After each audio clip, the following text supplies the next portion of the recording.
কবি, হ্যাঁ কবি। অপূর্ব, তুমি এই জায়গায় একা একা বয়ে রয়েছো কে?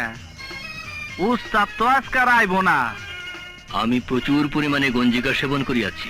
গঞ্জিকা মানে গেঞ্জি নাকি? গঞ্জিকা মানে গাঁজা।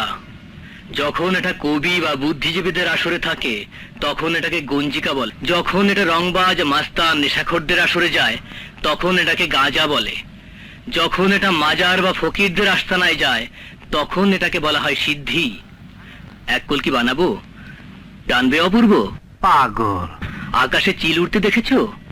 কি সুন্দর ডানা মেলে উড়ে বেড়ায়। গঞ্জিকা সেবন করলে ওইভাবে আকাশের মধ্যে ওরা যায়।